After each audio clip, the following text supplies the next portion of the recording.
मेरे को सप्लाई चेकरों ने पकड़ लिया और बाकायदा पॉकेट चेक करके मेरा जितना जो पैसा था उन लोग ले लिया और 50 रुपये सिर्फ मेरे को दिया। उन लोगों को हिंदी बिल्कुल नहीं आता था, हो सकता आता भी था तो हिंदी में उन लोग बात नहीं किया। जितने इंग्लिश मेरे को आता था थोड़ा बहुत बात करने के लिए मैंने प्रयास किया, उन लोग बोला no Hindi no English. Exam को मैं सही ढंग से नहीं लिख पाया और उस दिन के बाद से दोबारा मैं कोई एग्ज़ाम रिले का लिखने का प्रयास भी नहीं किया। तो जो झारखंड सरकार हम लोगों को नौकरी नहीं दिया, ये जो दो वजह है जो हम लोगों को भाषा आंदोलन करने पे मजबूर किया। जोहार सभी को, मशाल न्यूज़ में मैं शशांक शेखर। भाषाई आंदोलन ये एक इतिहास रहा है, झारखंड की हम बात कर रहे हैं और इस पर थोड़े से विस्तार से बात करने के लिए हमारे साथ अभी मौजूद हैं कोल्हान क्षेत्र के एक वरिष्ठ सामाजिक कार्यकर्ता दामोदर सिंह हांसदा जी, जो कि वारांगक्षिति लिपि और हो भाषा को लेकर लंबे समय से संघर्ष कर रहे हैं और काफ़ी कुछ उन्होंने देखा है। संघर्ष के दौरान चुनौतियां देखी हैं, बहुत मुश्किलें भी आती हैं और लगातार फिर भी इन्होंने हार नहीं मानी है और उसको लेकर आगे बढ़ रहे हैं। इसी को लेकर हम इनसे बात कर रहे हैं। दामोदर जी, आपका हमारे इस शो में बहुत बहुत स्वागत है। जोहार। जोहार। आप लंबे समय से संघर्ष कर रहे हैं अपने क्षेत्र में, कोल्हान क्षेत्र की हम बात कर रहे हैं। वारांगक्षिति लिपि जो हो भाषाई बोलने वाले लोगों के लिए है और हो भाषा को लेकर मान्यता प्राप्त हो, उसको मान्यता मिले, तो इसको लेकर लड़ाई लड़ रहे हैं। तो कहाँ से शुरुआत हुई और अब तक कहाँ पहुँचे हैं? हम लोग हो भाषा का आंदोलन 1999 से हम लोग शुरू किया। 1999 ये बात है, उस समय मैं नौकरी की तलाश में था। रेलवे का एग्ज़ाम लिखने के लिए हम लोग चेन्नई, सेंट्रल रेलवे का एग्ज़ाम लिखने चेन्नई ही गए थे। तो चेन्नई में दुर्भाग्यवश जिस तरह से वहाँ का बस का जो नियम है, हम लोग यहाँ में बस में चढ़ते हैं, टिकट हम लोग बाद में लेते हैं और वहाँ ऐसे है कि आपको पीछे से चढ़ना है, टिकट लेकर के बैठना होता है। हम आगे से चढ़ा, टिकट लिया नहीं, अगला स्टेशन में मेरे को सप्लाई चेकरों ने पकड़ लिया और बाकायदा पॉकेट चेक करके मेरा जितना जो पैसा था उन लोग ले लिया और 50 रुपये सिर्फ मेरे को दिया। वहाँ पर लैंग्वेज प्रॉब्लम हुआ, उन लोगों को हिंदी बिल्कुल नहीं आता था, हो सकता आता भी था तो हिंदी में उन लोग बात नहीं किया।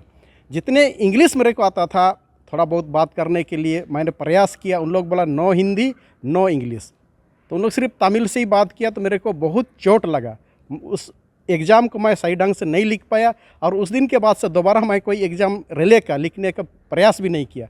अंतिम एग्ज़ाम मैंने 2003 को शिक्षक का परीक्षा लिखा था, जिसमें हम लोग पास किया था। हो भाषा में करीबन 283 परीक्षार्थी हम लोग पास किया था, जो झारखंड सरकार हम लोगों को नौकरी नहीं दिया। ये जो दो वजह है जो हम लोगों को भाषा आंदोलन करने पे मजबूर किया और 2005 से एक सांगठनिक तौर से हम लोगों ने यह भाषा आंदोलन को आज यहाँ अंजाम दिया। और हम लोग का जो लिपि है हो भाषा का वारांगक्षिति लिपि, ये हमारा ओदगुरु कोल्ला कबूदरा जी ने इसको शोध किए थे। तो ये हमारा उनके कहना है कि यह जिस समय देवांतरी, जिसको हम लोग देवातुरी बोलते हैं, वो कई हजार साल पहले इसको पहले ही खोज किया था और लिखे थे। उसको हमारे गुरुजी ने फिर शोध करके बताया कि ये हमारे आदिवासियों की लिपि है। तो फिर इसी लिपि को हम लोगों ने समाज में रीस्टोर किया। आज ये 2009 से हम लोगों ने 3 स्कूल शुरू किया आदिवासी हो समाज महासभा के संगठन के बैनर तले सरायकेला खरसुआ जिले में। और वहाँ से फिर 2010 से टाटा स्टील के साथ बात करते करते 2012 से टाटा स्टील के सहयोग से हो भाषा वारांगक्षिति लिपि साक्षरता कार्यक्रम चल रहा है। अभी लगभग उसके माध्यम से 150 लगभग स्कूल चल रहा है, जहाँ पर हज़ारों बच्चे सीख रहे हैं वारांगक्षिति का। और अब वारांगक्षिति सरकारी मान्यता प्राप्त कर गया, तो ये उड़ीसा में भी, बंगाल में, आसाम में, जितने भी हमारे हो भाषाभाषी इवेंट की आपका दिल्ली में, बेंगलोर में या चेन्नई में जहाँ भी हैं, सब कोई वारांगक्षिति लिख रहे हैं, पढ़ रहे हैं, सीख रहे हैं। और इसके माध्यम से हम लोग एक दूसरे को जो अपना संस्कृति जो हम भूल रहे थे, ये संस्कृति, ये लिपि, ये भाषा ने हमें सांस्कृतिक रूप से भी हम लोग मजबूत हो चुके हैं, मजबूत कर रहा है। और जहाँ जहाँ थोड़ा बहुत अगर चूक जो हो रहा था, वो सारा चूक भी अभी धीरे धीरे करके ये मिट रहा है। जो जिस तरह से ये हमारा ड्रेस कोड, ये आदिवासी ड्रेस कोड है। ये आदिवासी ड्रेस कोड हम लोग ने लगभग जीन्स पैंट में आ गए थे। तो हर पर्व त्यौहार में हम लोग ड्रेस जीन्स पैंट ही पहनते थे। उसमें एक चीज़ आता था, जो आर्थिक रूप से संपन्न है वो बहुत कीमती अपना ड्रेस पहनते हैं। उसमें समाज के बीच में एक हीन भावना टाइप का आता था। जो नौकरी पेशा लोग नहीं होते थे, जिसका आर्थिक स्रोत मजबूत नहीं होता था, वो कम कीमत का कपड़ा पहनते थे। और जो ज़्यादा संपन्न होते, वो कीमती कपड़ा पहनते थे, तो उस बीच में एक सामाजिक दूरी टाइप का आ जाता था, दोनों में तालमेल नहीं होता था।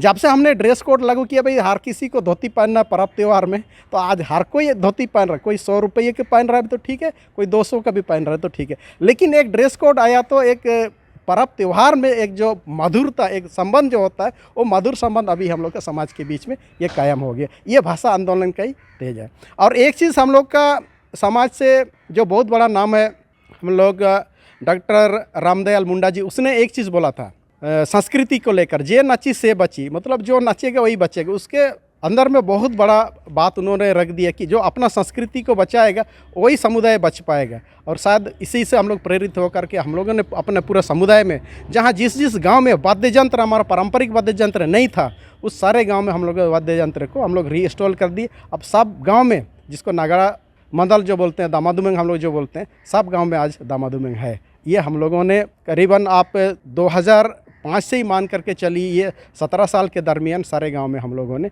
अपना भाषा संस्कृति, कला संस्कृति को हम लोग रीइंस्टॉल कर दिए। एक इंसिडेंट इनके साथ हुआ, भाषा को लेकर एग्ज़ाम देने गए थे और वहाँ से आपको प्रेरणा मिली कि नहीं, भाषा को लेकर काम किया जाए, और आप भिड़ गए तो 17 सालों में ये यहाँ तक पहुँचे कि काफ़ी कुछ हद तक जो है धरातल पे दिख रहा है। अब आगे क्या है? आगे अभी समाज के हर वर्ग के लोगों ने समाज को बहुत ज़्यादा सहयोग कर रहा है। इस साल की बात बता रहे हैं आप लोग का, ये जो हम लोग जम्मू में एक आदिवासी नववर्ष जो हम लोग शुरू किए, शुरू से ही था, उसको हम लोग जो रीइंस्टॉल किए, उसमें देश के कोने कोने से हमारे नौकरी पेशा लोग आए हुए थे। उन लोगों ने कहा कि हम लोग का अपना, जैसे बैंकर्स एसोसिएशन, उन लोगों ने बोला कि हम लोग के पास करोड़ों रुपए का फंड जमा है, हम लोग अपना क्षेत्र में स्कूल खोलना चाह रहे हैं।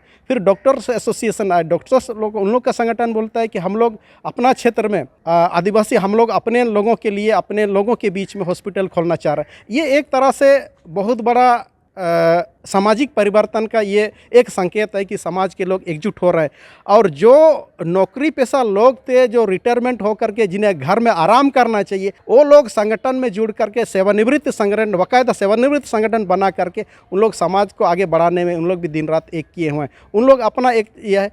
फिर युवा पीढ़ी, युवा महासभा बना करके युवा पीढ़ी लोग समाज को फिर उन लोग आगे बढ़ाने का काम कर रहे हैं। जो महिलाएं कल तक घर से नहीं निकलती थी, आज संस्कृति को बचाने के लिए महिलाएं अपना आंदोलन में बढ़ चढ़ करके हिस्सा ले रही। और ये चीज़ अच्छा लगता है कि हमें देख करके हमारे बीच में जो अदर कास्ट के लोग हैं, उन लोगों भी अपना समाज को बचाने का जो बीड़ा उठाया है, ये बहुत अच्छा लगता है देख करके कि जिस समय हमारा कुछ नहीं था, एक हम लोग जाति वर्ग में जो बंटे हुए थे, ये समाज संस्कृत भाषाई आंदोलन, सांस्कृतिक आंदोलन हर समुदाय के लोगों को ये संस्कृति के माध्यम से एक दूसरे को बहुत करीब लाया। जो सामाजिक वैमनस्यता था, ये अभी भाईचारा के रूप में ये देखने को मिल रहा है। ये बहुत खुशी की बात। चलिए, कोल्हान क्षेत्र में दामोदर सिंह हांसदा एक क्या कहें, एक आदर्श बनकर उभर रहे हैं, क्योंकि इन्होंने 17 साल की जो कड़ी मेहनत की, उसका नतीजा सामने आ रहा है कि लोग जो है समझ रहे हैं कि हमारी संस्कृति क्या है, हमें उस तरफ लौटना है, न कि आधुनिकता की दौड़ में, अंधी दौड़ में चले जाना है। चलिए, सारा श्रेय है कोल्हान क्षेत्र में जो है भाषाई आंदोलन को लेकर एक मुकाम तक तो आप पहुंचे हैं, और आगे के लिए कि समाज को फिर आगे बढ़ाना है, उन्नति के शिखर पे पहुंचाना है।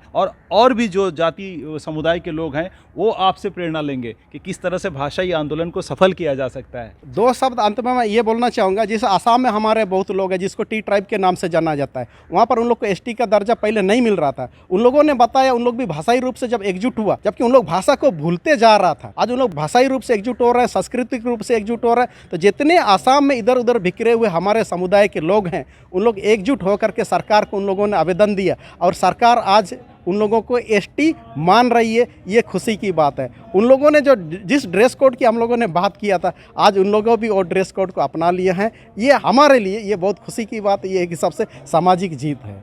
बंगाल में तो ये अपना ही लिया है, उड़ीसा में अपना ही लिया है, और आज हर जगह के हम आदिवासी एक सूत्र में हम लोग बांध गए हैं। बहुत बड़ी बात है, एक सूत्र में बांधना, जहां चारों तरफ अलग तरह के नज़ारे देखने को मिलते हैं, एक दूसरे को मारने काटने के लिए लोग दौड़ रहे हैं, वैमनस्य फैल रहा है। वहां पर अगर आदिवासी समुदाय के लोग, और ख़ासकर ये हम दामोदर जी की बात कर रहे हैं, इस तरह से जो एक ज़मीन से जुड़े व्यक्ति हैं, सामाजिक कार्यकर्ता हैं, अपने समाज के लिए काम कर रहे हैं और दूसरे को प्रेरणा दे रहे हैं, बहुत बड़ी बात है। चलिए, आपसे बहुत अच्छी बातें हुई और आप एक प्रेरणा स्रोत बने हैं कोल्हान क्षेत्र में भाषाई आंदोलन को लेकर। आने वाले समय में आपसे लोग प्रेरणा लेंगे। इस बातचीत के लिए बहुत बहुत धन्यवाद आपका। बहुत बहुत धन्यवाद। सबको जोहार।